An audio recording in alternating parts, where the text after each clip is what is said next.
اور گندا غلیظ ہوتا ہے وہی لعنتی بڑا گیانی سمجھا جاتا ہے۔ ناظرین، یہ بات غالباً آپ کے علم میں ہوگی، قرآن کے بعض نئی مفسرین کا نظریہ ہے کہ قرآن میں جن و انس سے مراد دو الگ الگ قسم کے مخلوق نہیں ہیں، بلکہ جنوں سے مراد دیہاتی انسانوں سے مراد شہری لوگ ہیں۔ ایک کتاب ابلیس و آدم میں دیگر جملہ اذکار کا طویلات سے قطع نظر ایک جگہ استدلال قابل غور معلوم ہوا۔ مصنف لکھتے ہیں کہ آیت میں بنی آدم سے کہا گیا کہ رسول تم میں سے ہیں آئیں گے، اور اس آیت میں جن و انس کے گروہ سے کہا گیا ہے کہ رسول تم میں سے آئے تھے۔ قرآن کریم میں جنات آتش مخلوق کے کسی رسول کا ذکر نہیں، تمام رسولوں کے متعلق بیان کیا کہ وہ انسان بنی آدم تھے اور انسانوں میں سے مرد۔ اس لیے جب گروہ جن تو ان سے کہا گیا کہ تم میں سے رسول آئے تھے تو اس سے صاف ظاہر ہوتا ہے کہ گروہ جن و ان سے مقصود بنی آدم ہی کی دو جماعتیں ہیں، اس سے انسانوں سے الگ کوئی اور مخلوق مراد نہیں ہے۔ مولانا سید ابو الاعلیٰ مودودی اس کے جواب میں فرماتے ہیں کہ اگر دو گروہوں کو ایک مجموعے کی حیثیت سے خطاب کیا جا رہا ہے اور کوئی ایک چیز ان میں سے کسی ایک کے متعلق ہو تو اس کا مجموعی خطاب کی صورت میں کیا اس چیز کو پورے مجموعے کی طرف منسوب کرنا غلط ہے؟ اگر کسی عبارت میں اسے مجموعے کی طرف منسوب کر دیا گیا ہو تو کیا اس سے یہ استدلال کرنا صحیح ہوگا کہ یہ سرے سے دو گروہوں کا مجموعہ ہی نہیں ہے بلکہ ایک گروہ ہے؟ فرض کیجئے ایک مدرسے میں کہیں کلاسیں ہیں، قصور ان میں سے ایک کلاس نے کیا ہے، مگر ہیڈ ماسٹر تادیباً تمام کلاسوں کو اکٹھا کر کے ان سے خطاب کرتا ہے اور کہتا ہے کہ اے مدرسے کے بچوں، تم میں سے کچھ لڑکوں نے یہ قصور کیا، تو کیا اس سے استدلال کیا جا سکتا ہے کہ اس مدرسے میں سرے سے کلاسیں ہی نہیں ہیں بلکہ ایک ہی کلاس پائی جاتی ہے؟ اگر یہ استدلال صحیح نہیں ہے تو نقل کردہ استدلال بھی صحیح نہیں ہے۔ اللہ تعالیٰ جن و انس کے مجموعے کو خطاب فرما رہا ہے، مجموعے میں سے ایک گروہ کے اندر انبیاء آئے، لیکن انبیاء نے تبلیغ دین دونوں گروہوں میں سے کی اور ان پر ایمان لانے کے لیے دونوں گروہ مکلف ہیں۔ اس لیے دونوں گروہوں سے مجموعی خطاب کرتے ہوئے یہ کہنا بالکل صحیح ہے کہ تم میں سے انبیاء آئے۔ بعد اس طرز خطاب سے یہ ثابت نہیں کیا جا سکتا کہ یہ دونوں گروہ الگ الگ نہیں ہیں بلکہ ایک ہی جن سے تعلق رکھتے ہیں۔ دوسری بات یہ کہ جب قرآن مجید متعدد مقامات پر صاف صاف یہ بتا چکا ہے کہ جن اور انس دو بالکل الگ قسم کے مخلوق ہیں، تو پھر معاذ علم یأتیکم سے یہ مفہوم نکالنا کس طرح صحیح نہیں ہو سکتا کہ جن بھی انسان ہی میں سے ہیں۔ مثال کے طور پر دوسری قرآن مجید کی آیا اور ہم نے انسان کو سڑے ہوئے گارے کی پختہ مٹی سے پیدا کیا اور اس سے پہلے جنوں کو ہم نے آگ کی لپیٹ سے پیدا کیا تھا۔ اسی طرح دوسرے مقامات پہ انسان کو ٹھیکری کی طرح بجھتی ہوئی مٹی سے پیدا کیا، پختہ مٹی سے پیدا کیا اور جنوں کو آگ کی لپیٹ سے، اور دوسرے مقامات پہ ارشاد فرمایا اور لوگوں نے اللہ تعالیٰ کے لیے جن شریک ٹھہرا لیے، اور یہ کہ انسانوں میں سے کچھ لوگ جنوں میں سے کچھ لوگوں کی پناہ مانگا کرتے تھے۔ اور اسی طرح ارشاد فرمایا اور جب ہم نے ملائکہ سے کہا کہ سجدہ کرو آدم کو تو انہوں نے سجدہ کیا مگر ابلیس نے نہ کیا، وہ جنوں میں سے تھا اور وہ اپنے رب کے حکم کی خلاف ورزی کر گیا۔ اسی طرح آگے ارشاد فرمایا اس نے کہا کہ میں اس سے بہتر ہوں، تو نے مجھے آگ سے پیدا کیا اور اسے مٹی سے۔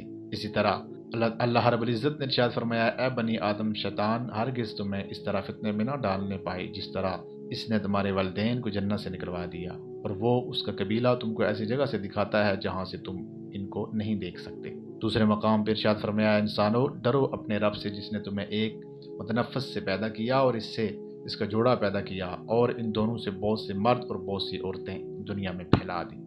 دوسرے مقامات پر ارشاد فرمایا اور جب تیرے رب نے ملائکہ سے کہا کہ میں سڑی ہوئی مٹی کے پختہ گارے سے ایک بشر بنانے والا ہوں، تو جب میں اسے پورا بنا دوں اور اس میں اپنی طرف سے روح پھونک دوں تو تم اس کے آگے سجدے میں گر جانا۔ پس ملائکہ سب کے سب سجدہ ریز ہو گئے مگر ابلیس اس نے سجدہ کرنے والوں میں شامل نہ ہوا اور اس نے انکار کر دیا۔